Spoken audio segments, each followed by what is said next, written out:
This morning, two cancer survivors are joining forces to raise awareness about prostate cancer through an initiative called the Blue Out Campaign. Joining me to explain more about it is Dewayne Charleston, prostate cancer survivor, and Holly Cotton, breast cancer survivor. Thank you both for coming in. We appreciate your time to talk about this. Before we get into your individual stories with cancer, I want to ask you how this campaign came to fruition and the role historical Black colleges are playing in the mission. Well, as Dewayne, as the prostate cancer survivor, I'll let him tell that. You know, for 15 years I fought cancer, but I've watched the Pink campaign, Susan G. Komen and stuff like that, and it has had a profound impact. And I've watched over the last year or two how this tsunami of prostate cancer diagnoses and deaths have just taken over. And I just thought, wow, what if you got a football team, or what if you got some college teams and high school teams wearing light blue socks and blue gloves? And so that we could raise the awareness, because it seems to be a very private disease, and people don't want to talk about it. For Lloyd Austin, and they don't want to talk about it. And so we've got to, if men could be comfortable wearing pink, you know, 30 years ago, nobody would have thought an NFL player would wear pink. So let's get them comfortable wearing light blue and talking about prostate cancer. Talking about our health. Our health. In hopes of saving lives. Exactly. The more we talk about it, the more lives that can be saved. With that, why don't we just jump right into your story, your personal story with prostate cancer? Sure. In 2009, I was diagnosed with stage 4 prostate cancer, and I was in the doctor's office, and I don't mean to sound holy, but it's the truth. I don't mean to sound cliché, but Dr. Lewis Pisters at MD Anderson, when they got my biopsy back, he said, "You have a very aggressive cancer," and he said, "I'm going to be honest, I can't cure you, and nobody at MD Anderson can cure you." And that doctor got on his knees in the office, Dr. Lewis Pisters, and he prayed for my healing. He said, the good news is that God is still in the healing business. So I knew that I was in for a long ride, but I knew that God would be the answer. And I believe that over the last 15 years, God has worked with surgeons, clinical trials, he's worked with medicines, he's worked with a lot of different things to keep me in the game. 16 months ago, I was kicked out of a clinical trial, had over 100 tumors and lesions, and they told me I had 18 months to live, maybe 3 fewer is what he said, maybe 3 more. So technically 18 months. And I drove home from Dallas very depressed, and I started running and working out. And so I got into this new clinical trial, which is really, I think is going to change the face of cancer. And 2 weeks ago, after I started this Blue Out campaign, or after we started the Blue Out campaign, I got my scans back, and I think we sent them, but got the scans back, and it was literally all clear.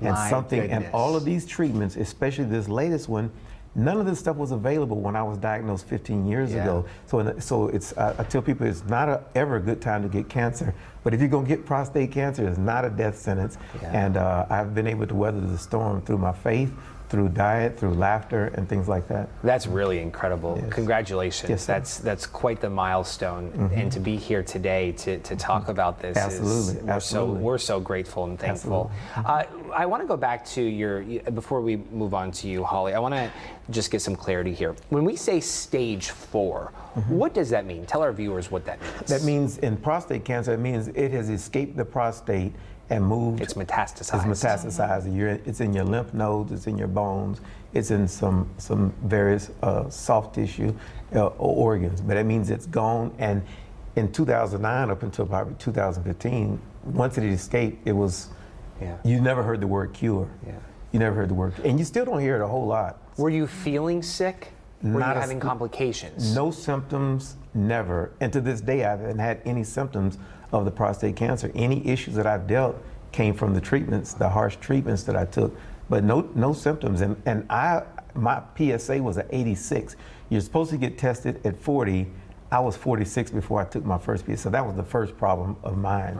If I had been tested before, I probably would have been cured, had been caught in time. But there were no symptoms. And so if you don't want to go to the doctor, if you don't want to deal with it, you would think you're perfectly healthy. Right, and that doesn't help when we're up here, hey, go and get checked, but if you're at home and you're feeling fine, not having any issues, you're saying, I don't have to go and get an exam. It's uncomfortable, it's awkward. No, it's not for me. And then this is what happens. That's right.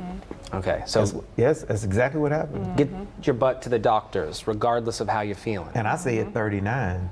And one other thing, so with African Americans, they're more likely to be, or we're more likely to be diagnosed earlier with a more aggressive disease. And so when they say get tested at 40, if I had gotten tested, now they're saying get tested at 50. But if I got tested at 50, you would have been. I'd have been gone. I'd have been gone. And so if I had been tested at 40, I'd have been fine.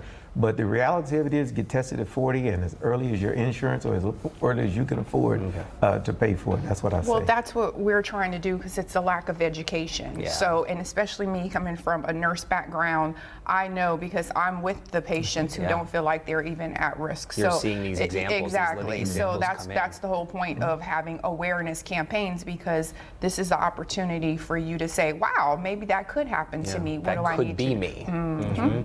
Okay, we're not going to let Dewayne take all the spotlight. We want to hear about your journey with cancer as well. Yes, for sure. So I am a breast cancer survivor, or I just like to say I'm a life survivor, but I was diagnosed at 36, same just like Dewayne. I was the healthiest I've ever been in my life. I was the pull-up queen at that point in time. If you remember, there was like P90X. Yes. I was Miss P90X. I could do pull-ups. Shanti. Yeah, no, right? That's insanity. Oh, that's insanity. Yes. Wrong. Yeah. Also another fad. I was the insanity queen. I did insanity every day. I was like super lean, super fit, everything. Didn't think anything of it. And I just remember at 36 getting out of the shower, and I did like this in my armpit, and I felt a nodule. And me as a nurse, I was like, oh gosh, I have cancer. Like, I just automatically diagnosed myself. And 12 days later, I got the call, you have cancer. And it was actually in October, Breast Cancer Awareness Month. And I was like, wow. So every year, whenever I celebrate my cancerversary, it's 12 years now, and I'm like, wow, here we go, and here's the reason why you should do it and why you need to go get tested, because I didn't even know as well. So fortunately for me, was the area sore? No, nothing. I didn't even know. The only reason why I felt it is because I have a mole right in my armpit area, and I literally, like, if you ever do, I did like that, and I felt it underneath my fingers, and I was like, man, that feels like a bump. And then that's when I got my first mammogram at 36, because they were like, let's go see if there's something there. If it's a mass, are you making it up? Do you think it's something? And then from the 1st to the 12th, I did mammogram, ultrasound, biopsy, and then diagnosis. Wow. 12 days. How has these diagnoses, what have they done to you? What do they mean to you? Where are you today compared to where you were then? You're talking about at the time you were in the best physical shape of your life. You had no illness. You weren't feeling sick. Talk to us about this journey and what it's done to you.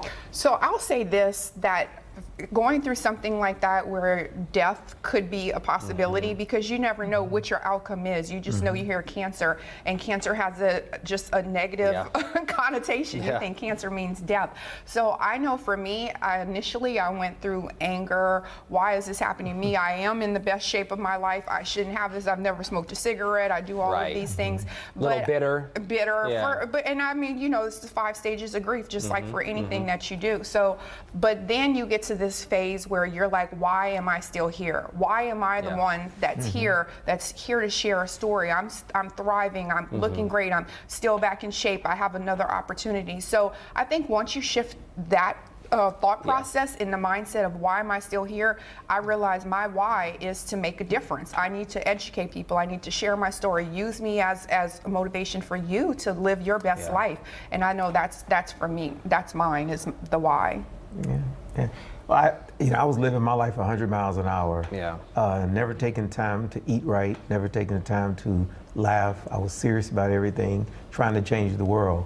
And when I got the diagnosis, I thought the first thing I thought about was Magic Johnson when he was diagnosed with HIV or AIDS. And he said, when God gave me AIDS, he gave it to the right person.